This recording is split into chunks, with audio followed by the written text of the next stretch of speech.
Mr. President, welcome. Last night we found out that it does sound a little exhausting as you're going over that list. I'm getting exhausted. I said that's I know. A lot of work. I don't know how you do it. I know. Well, last night we found out that Dolly Parton passed away, and you did something. And I actually wrote this in my diary last night before I heard what you did. I said, I feel like she's kind of, like I feel about her the way I felt about Queen Elizabeth. She was just such class. And I felt like we should lower our flags. And for the first time in history, you said we should lower our flags, and you declared that our flag should be at half staff. That's never been done before. Why'd you do it for her? Is that was never done for an entertainer before? Is that what you mean? Yeah, because never. We've done this, lowering, but as I understand it, I've heard that from a couple of people. I'm a little surprised, but she was unique. I mean, she was amazing. And to lose her, it's like you lose a member of the family. We all knew her so well. I knew her a little bit. She wasn't a very political person. She really liked me, I will tell you. But she also wanted to stay very, she was of the opinion, the 50%, who needs to lose. I don't think it's 50. I think it's probably 20% of the fans, okay, not 50. But she was a great person, and she was just a nice person. I liked her a lot. And I thought it was a natural thing to lower the flags. Can we put something to rest here? Because the speculation is crazy. The CIA director, ours, is in Russia. Rumors are saying Putin is going to test NATO resolve, all the way to speculation that is crazy. He's going to strike England, all the way to this is maybe the U.S. telling them about the Iranian sanctions, saying we're serious about them. Can you tell me why our CIA director flew in the middle of the night to meet with the Russians? Well, none of the above. He's there on, very sort of semi-routine. I hate to disappoint people. We would like to see the war with Ukraine end. That's a war would have never started, Glenn, if I were president. That's one of the negatives of not having it done that way. I think this way has actually turned out to be bigger in many ways. But you wouldn't have had the war with Ukraine, and you wouldn't have had 25 million people coming into our country like they did, just come in like we were a bunch of fools. It was so sad. But they, 20, and I think the number's higher than 25, frankly. But they came in from prisons, and they were drug dealers, and they were murderers and everything else, and they poured into our country. You wouldn't have had that. But you would not have had the war in Ukraine. John Ratcliffe is a fantastic guy. He's the head of the CIA, and he is not in there for any of the things that you said. Now, something may come out of it. We're working very hard to get that war ended. And frankly, they both want to see it ended at this point. The Atlantic, of all places, is reporting, and this is starting to become commonplace, that the Ayatollah is dead. Is the Ayatollah dead? And is there a way to win this war? I mean, really win this war and have them unconditionally surrender without the people rising up who don't have any guns? So is he dead? And where are we on the war? I don't think he's dead. He was very seriously wounded, the left side of his body. The arm, the leg, the whole thing. He was very seriously wounded, but I don't think he's dead. And if he is, they're putting on a pretty good show because they talk about, going back to talk to him all the time, to get a final blessing on things. But, you make a deal with them. It's like it's not the most honorable group. I will tell you that. And, we have the Strait open. We took out 22 boats last night. We have people coming in. The blockade, our Navy has been unbelievable. Our military has been unbelievable, the combination. And our financial strength, we built it up so much like you wouldn't believe in a year and a half. Our financial strength is unbelievable.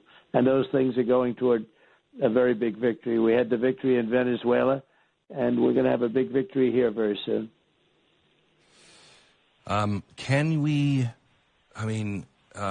Because these people are not, it's not like you're negotiating with Western-minded people. These people want chaos and death and everything else.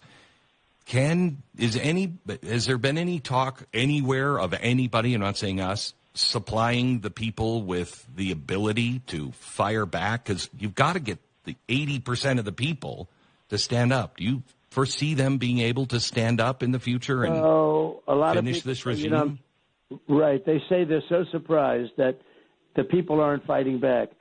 But, Glenn, if you were in that position, and you're a brave guy, I've watched your whole career. I've been a fan of yours for a long time. You're a brave guy, but I don't think you'd be standing out there when they have a machine gun nest. But, they have really snipers at the tops of buildings, and people go out to protest, and they get hit, and they don't have to hit many. But when you see 5 or 6 or 10 people go down, and you have 100,000 or 200,000 people, they leave. No, I don't care who you are. They leave. Yeah. And it's very hard to protest when you have people that are willing to shoot you and kill you. And that's why they're not protesting. And there is a chance because they have become very much weakened. Their Navy is, as you know, totally gone. Their Air Force is totally gone. Their soldiers, many of their soldiers aren't being paid. They have 300, I think 300, I heard 90%. I think it's 300% inflation. Their money is almost valueless now. I mean, they're not doing very well. And, I would have to, and I could have told you the same thing, not as strongly, but 2 months ago, 3 months ago, and I'd have to read the New York Times saying how well they're doing. They're not actually saying that anymore, which is hard to believe. I'm surprised they don't continue to say it. But, there was so much fake news for that. Because right from the beginning, from the B-2 bombers a little more than a year ago where we knocked out the nuclear to the present, we have really dominated, really, truly dominated. We have so many enemies, I feel, like inside our own gates. We have the DSA, Right. And we have Islam, the Red-Green Alliance, something I put up on the chalkboard when I was at Fox, and I said, this is going to happen, and everybody said that. They'll never work together, and that's exactly what's happening.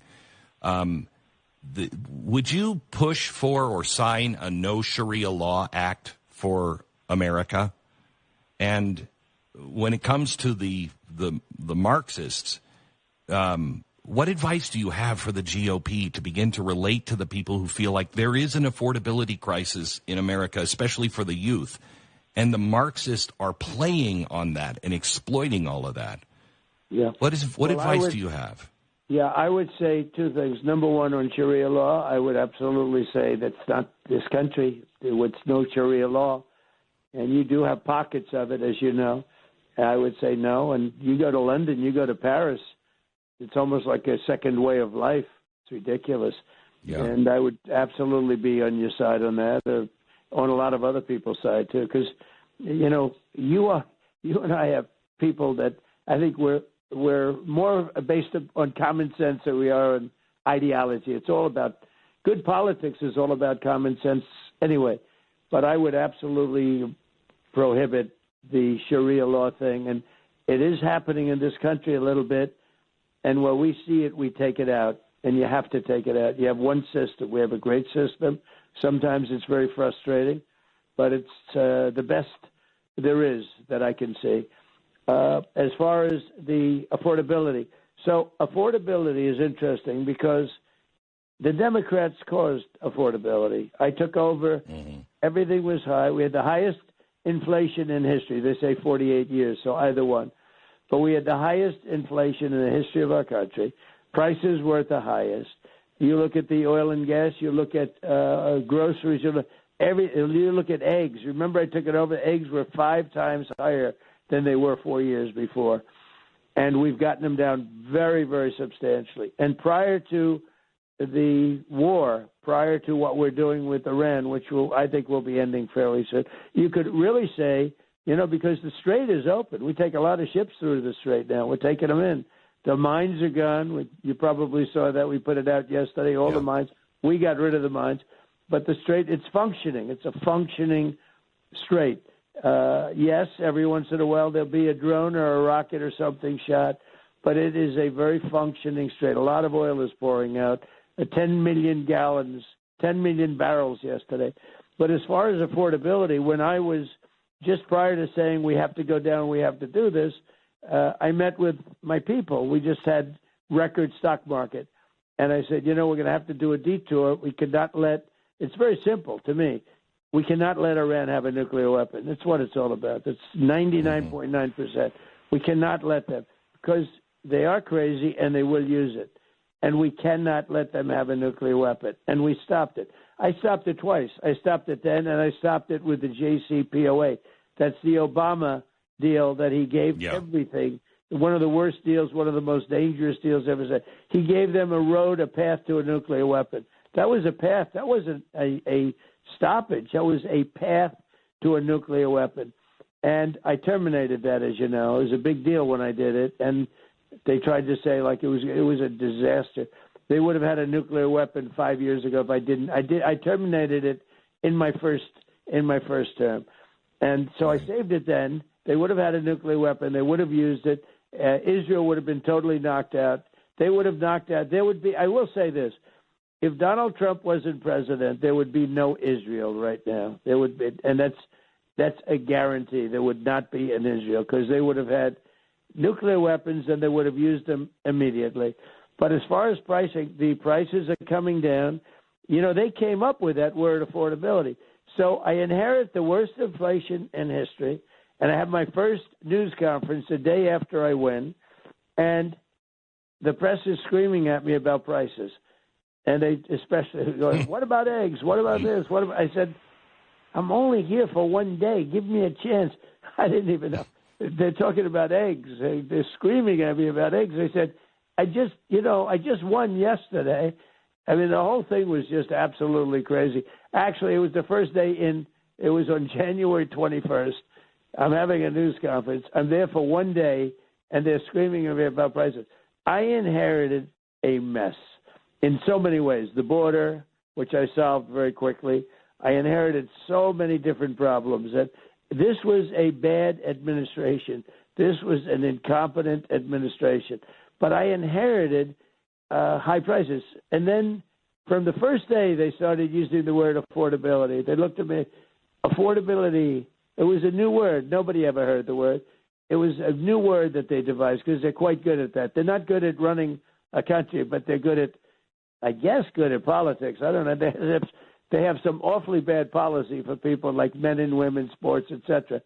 But I inherited affordability. I inherited high prices. I'll put it a different way. And we've really gotten them down. Now, we have a little bit of an oil. Don't forget, when I did this, people thought the oil would go to $10 a gallon. You know that. And but we had to do it. We had to stop them from having a nuclear weapon, and we did. And the prices are coming down very rapidly. And now beef is starting to come down. The meats, the beef is starting to come down. But prices have come down very, very substantially. I have to tell you, Mr. President, I didn't plan on talking about this, and we can get into it at a later date. But please, when it comes to beef, please look at the cartel that is the meat processing cartel. I mean, that is. I run a ranch, so I know what it's like. And I'm telling you, it is the processing plants. There's 4 of them, and I think 2 of them are not even American. It's bad. And I believe they're colluding with each other. And the farmers haven't done it because they're smart as hell.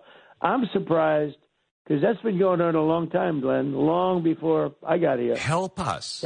It's so we can't butcher with all of the federal regulations. It is really hard.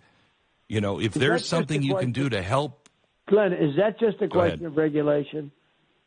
Do you think? A lot of it is. Yeah, a lot of it is. The inspections are insane.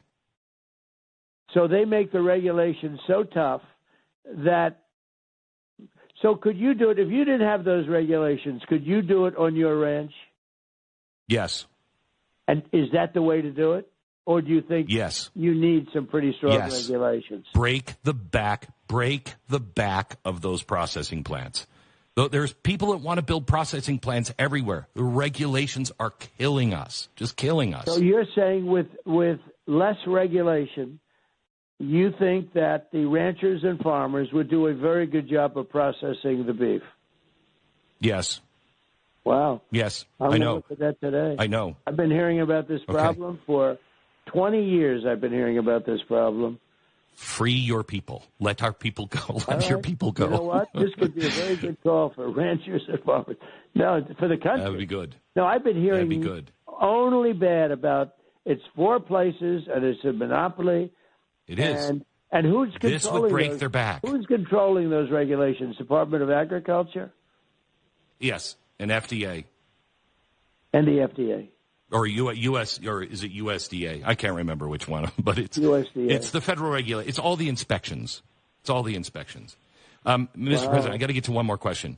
Canada. No, this is a very big thing you just told me, though, because you just gave me a very good idea. Okay, good, very good. Okay. I love the call. I love this call. Can you tell me quickly about Canada? It seems to me they had a really good deal. But this is all about the elections and throwing our elections. What is happening? Is there a way to end this? Look, I don't know how you feel about Canada. They are one of the worst countries in the world to deal with. And this has gone on for many years. Wait. Can we say this? I love Canadians and Canada. Correct. I do not like their administration. Okay, well, the administration and the previous administration, too, was terrible. Yes. But they have taken advantage of the United States for many decades, actually. They charge tariffs that are unbelievable, like on milk, 400%. And I just said, we're taking them on. And I took them on at the beginning, but we had so many other things to do because the country was a mess. But I said, we're going to take them on. We're going to stop it. And you saw the Lake Ontario. People thought I was kidding, but maybe I wasn't, because the last one you saw was the Gulf of Mexico, is Gulf of America. I know. So now we have a Gulf and we have a lake, okay? It's very simple. But look, I don't want to go into great detail because it's maybe boring to people, but to me it's not boring. They charge tariffs. They take advantage of us as though they were a state, and they're not a state. And they've taken our car industry, and they've taken our agriculture industry. Yeah. The farmers can't sell anything in there because the tariffs are so enormous, and yet they want to sell in us without any tariffs. So I had a deal that was a pretty good deal, quite good, because they're afraid that I won't do any business. In other words, we won't trade. They don't have anything that we have to have. Okay, we can get by. There are a couple of things that would make it a little inconvenient, but we could get them elsewhere. And it's time to teach Canada you can't do this anymore. We lose $60 billion, and really more than that, $60 billion a year with Canada. Mr. President, we can't do that. I can't believe I have to say this to you. I have a network break. You could hold on, but I know you're busy. I so appreciate your time, sir.